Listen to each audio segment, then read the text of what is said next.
Estamos dando início a mais um programa Anatomia do Poder, que leva todos os domingos aos telespectadores de todo o Brasil o que representa o poder. Não o poder que os senhores leem pela imprensa, que é aquele poder externo, mas o poder por dentro, conhecendo como é que funcionam as instituições, quais são os problemas, e por essa razão de poder público e privado, das instituições públicas e privadas, nós estamos trazendo representantes das diversas áreas, ministros, deputados, senadores.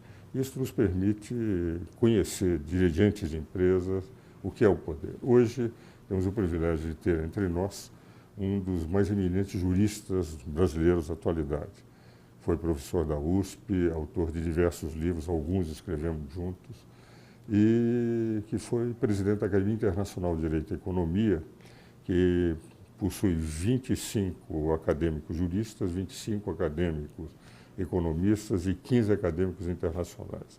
Entre os juristas temos, no momento, atuando 3 ministros do Supremo, entre os economistas, o ex-presidente da República, Fernando Henrique.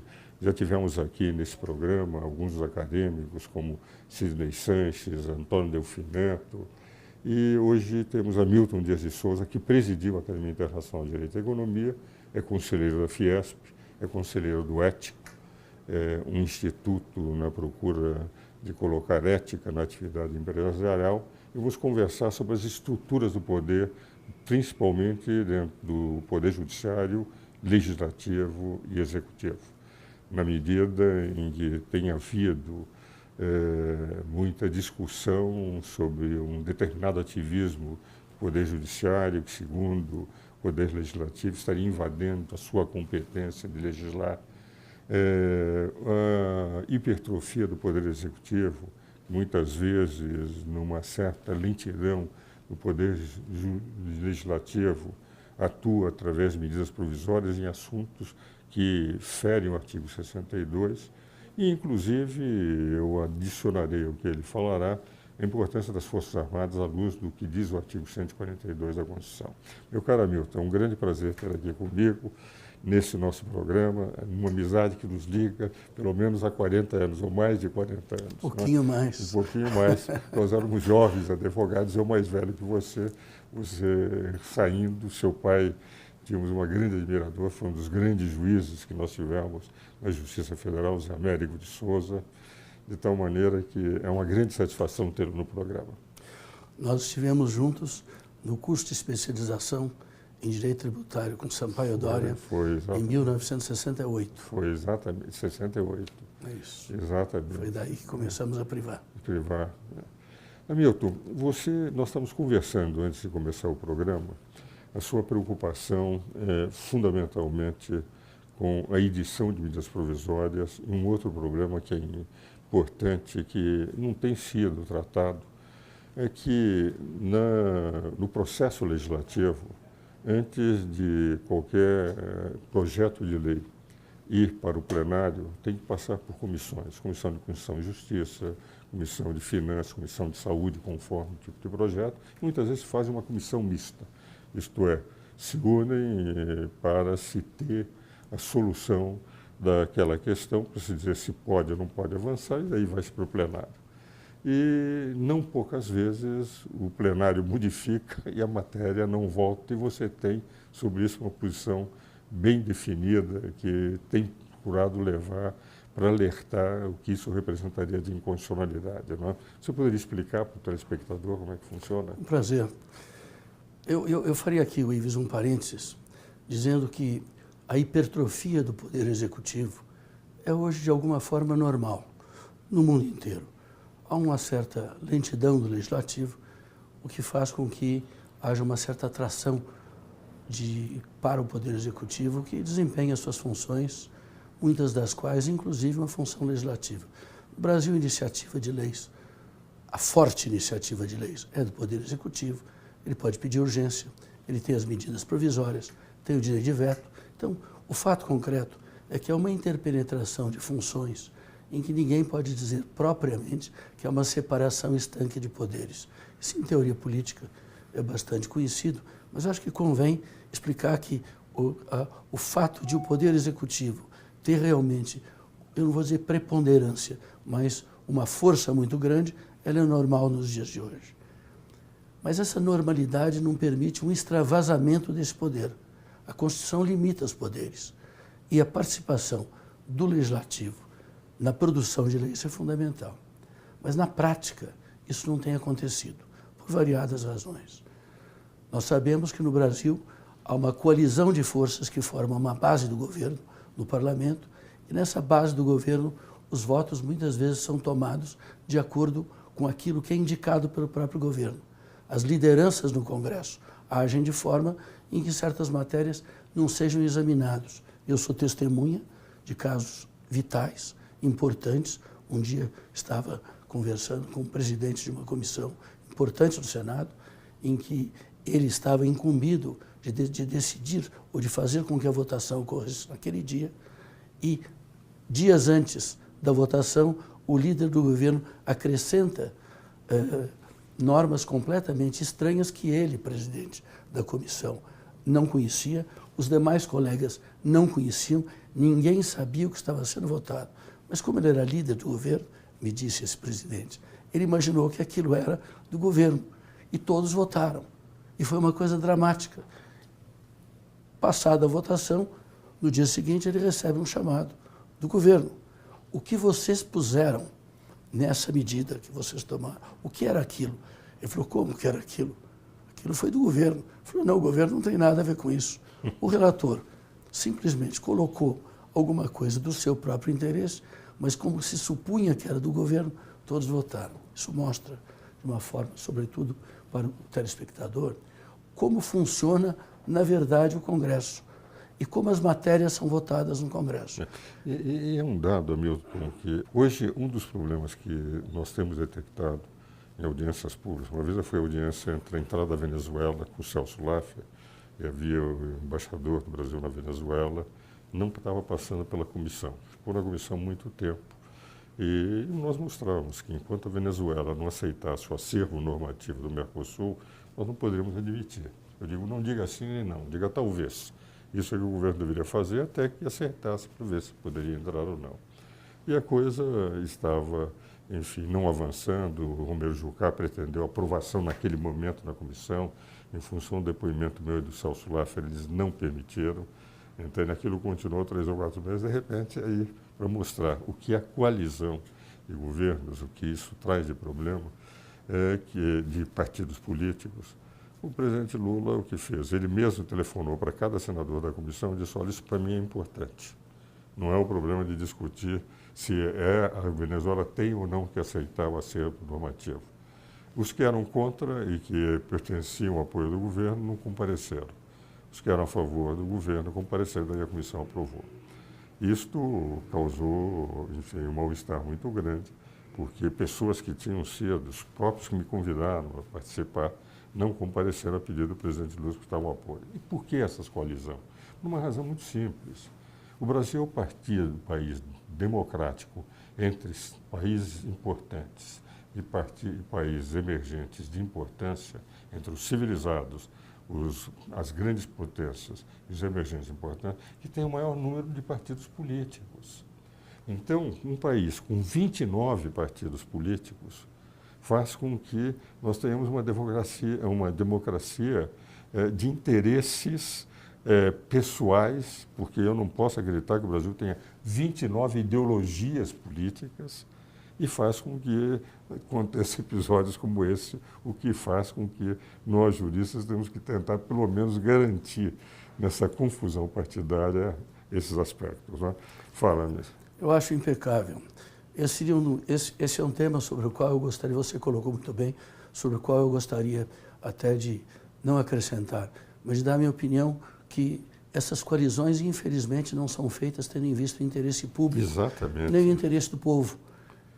Essas coalizões são feitas tendo em vista interesses daqueles que participam da coalizão. Ou eles votam com o governo por fisiologismo, em troca de cargos, o que é absolutamente normal. Hoje, isso ficou normal. Hoje não há mais vergonha de dizer que é uma troca de cargos. Ou às vezes por interesses pessoais. Eu tenho visto no Congresso coisas extraordinárias, todos temos visto, de interesses privados, que são colocados pela base partidária ou por líderes da base partidária, sobretudo no assunto que eu a seguir quero comentar, que são as caronas das medidas provisórias. Vamos fazer então o seguinte, Hamilton, vamos agora aos nossos comerciais e você continua falando sobre caronas das medidas provisórias.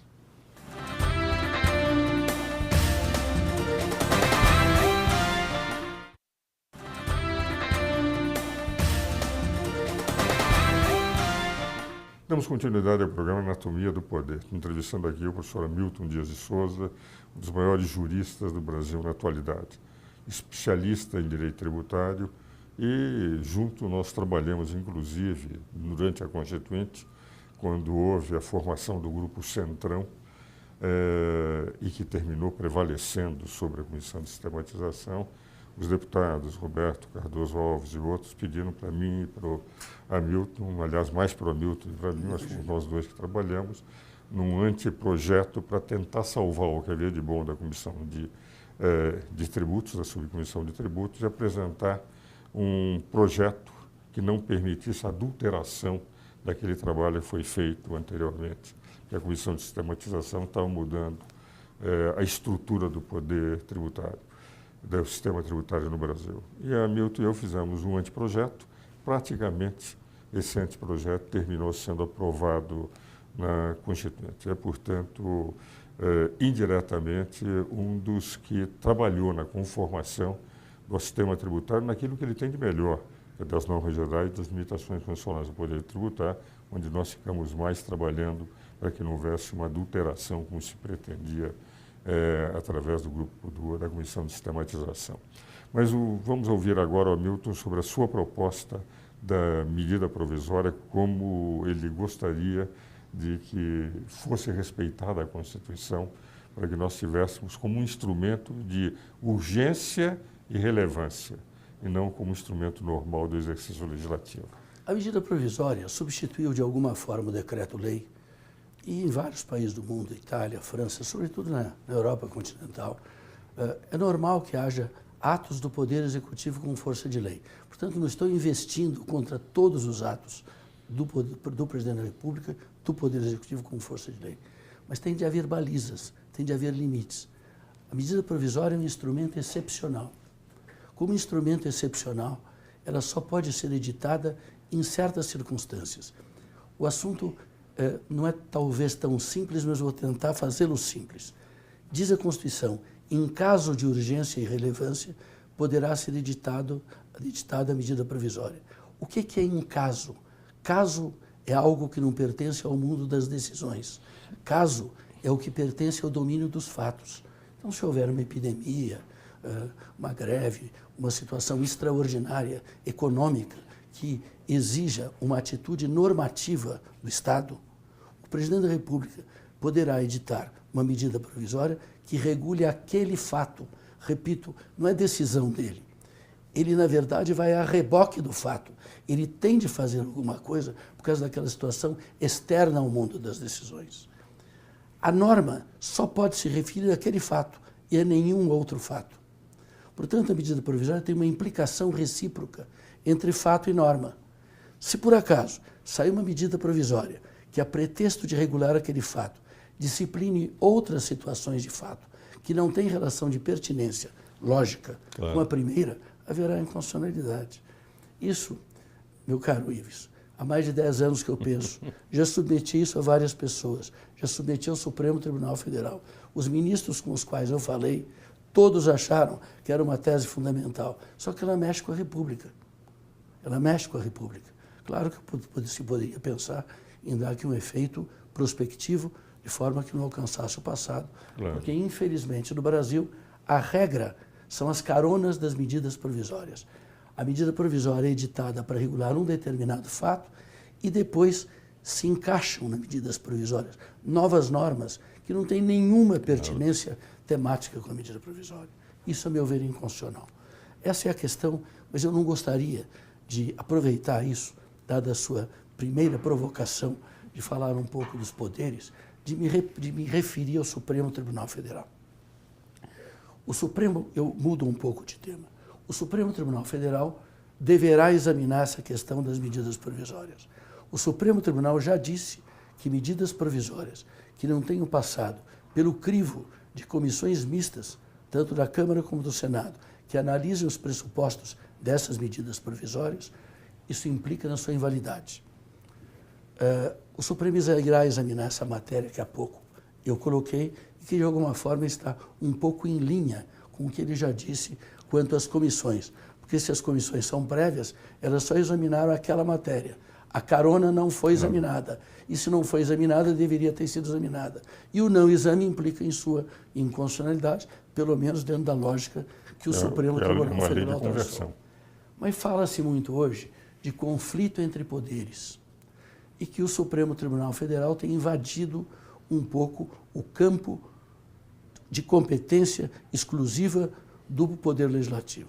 Mas se o Poder Legislativo não legisla, não há como o Poder Executivo não decidir determinadas matérias de forma a cumprir a Constituição.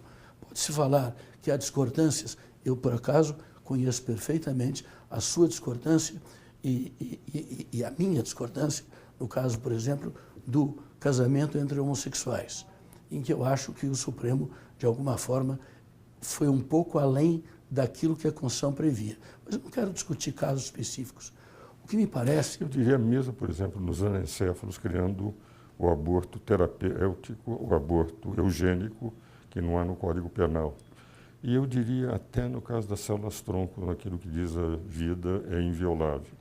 E o Supremo declara que, como os projetos não andam no Congresso, foi um dos votos, eles fizeram aquilo que eles chamam de decisões aditivas para poder pôr a Constituição em execução. E há um dado, é que num dispositivo que eu discuti com o Sidney, com o Bernardo Cabral, com o Odir Poto, antes, que é da ação direta de inconstitucionalidade e promissão, quando a Constituição obriga o Poder Legislativo a fazer a lei de imediato, para que dê eficácia de imediato, o Legislativo não faz, o 103, parágrafo 2º da Constituição declara o seguinte: declarada a constitucionalidade de promissão, cabe ao Poder Judiciário apenas comunicar ao Poder Legislativo para produzir a norma. O que vale dizer, a Constituição não deu poderes legislativos ao Supremo. Mas dentro desta matéria, aí pergunta-se, e o Supremo Tribunal Federal? O Supremo Tribunal Federal funciona? Eu trouxe aqui uns dados, que eu não sei se você conhece, mas que eu li recentemente, que eu fiquei muito impressionado. Em janeiro, no Consultor Jurídico, de 28 de janeiro, o Fábio Portela fez uma análise dos números do Supremo. O Supremo tem 440 repercussões gerais reconhecidas, 175 apenas negadas. Ele tem, em 2012, ele decidiu 10 repercussões gerais. Em 2012, foram submetidos ao Supremo e aceitas 104 repercussões gerais. O que significa que, se nós seguirmos isso, o Supremo jamais julgará as repercussões gerais. E pior, no controle difuso, isso provocou um represamento nos tribunais inferiores. E até em tribunais administrativos. Sim, que têm aceito a claro, mas nos tribunais do Judiciário, por volta de 1 milhão de processos. Então, a pergunta é, como fazer? Eu tenho aqui uma sugestão, aproveitando o seu programa. Minha sugestão é o seguinte: os ministros do Supremo têm que fazer resumo de seus votos. O ministro Supremo não tem absolutamente de dar aula a pretexto de votar. Votos de 100 páginas não se justificam. Relatórios de 3 horas não se justificam. O resumo deveria ser feito. Todos os ministros deveriam ter acesso aos votos dos relatores com antecedência. E o pedido de vista deveria ser absolutamente excepcional.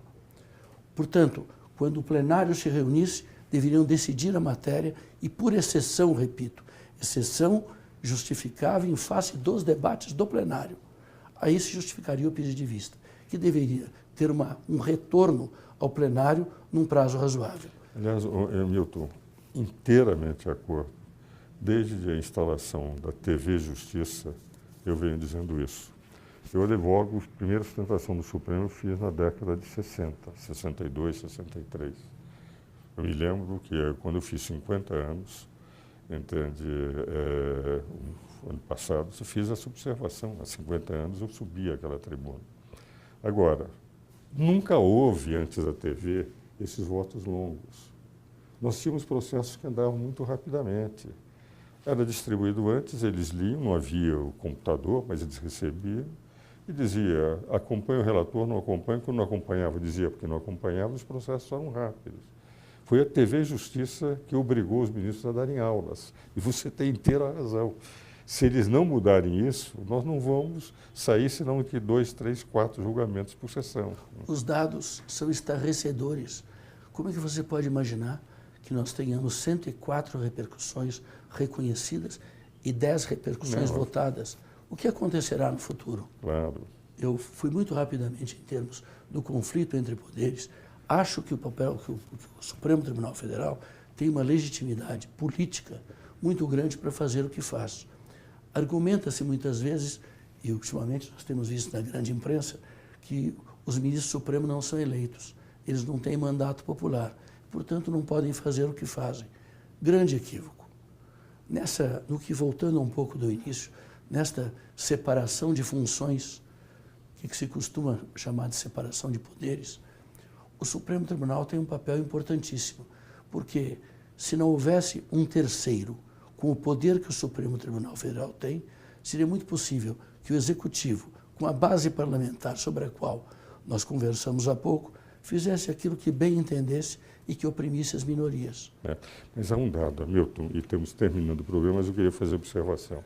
Eu fiz até uma palestra nesse sentido no Superior Tribunal Militar. O artigo 142 da Constituição declara, com uma ameaça permanente para que os poderes se entendam, que no conflito entre poderes, para manter a ordem, a lei, cabe a intervenção das Forças Armadas. E na interpretação que eu dei, na palestra que eu dei no Congresso do Tribunal Superior Militar, é que se por acaso o conflito for entre o Executivo, quem vai decidir são os comandantes, não o Presidente da República, como chefe das Forças Armadas, porque ele é parte do conflito. Então eu ia dizer o seguinte, se os senhores não se entenderem, se os poderes não se entenderem, se o Executivo, o Legislativo, porque ele tem o direito de atuar, mas não tem o direito de legislar. Se o Executivo começa a cobrir e se o Legislativo não exerce, vocês têm colocado por vocês na Constituição, no artigo 142, o risco de ter que um poder considerado afetado, não tendo outra solução a quem recorrer, recorra às Forças Armadas. E mostrei o seguinte, é uma espada de Damocles excelente, que obriga os poderes a se entenderem. Nós estamos no fim do programa, se você quisesse dar suas últimas considerações, Hamilton. Eu diria que esses conflitos, com tudo isso, são aparentes. Eu penso que, apesar de tudo isso, há muito a se fazer, mas a democracia funciona no Brasil. Nós efetivamente temos uma democracia, nós temos um judiciário com um nível de independente para a América Latina, eu acho muito bom. Eu confio nas instituições e o que eu realmente, dessa nossa conversa, o que eu pretendi transmitir fica é que os poderes do Executivo não podem continuar a ser desta forma exagerados. Eu acho que eles têm que ser contidos. E quanto ao Judiciário, eu acho que o grande problema é atender ao artigo 37 da Constituição, reduzir os votos em homenagem ao princípio da eficiência. Eu agradeço muito. Eu também concordo, Hamilton, inteiramente. Nós tivemos, nesses 25 anos de democracia brasileira, eu diria até mais, porque quando Sarney foi eleito, já estava no processo de democracia, diversos problemas, impeachment presidencial, alternância de poder, escândalos como o Mensalão, dos anões do Congresso, etc. E nunca mais se falou em ruptura institucional, o que demonstra que as instituições funcionam e a democracia vai bem no Brasil. Muito obrigado por sua participação, senhores telespectadores, os senhores estão convidados para o próximo domingo ao novo programa.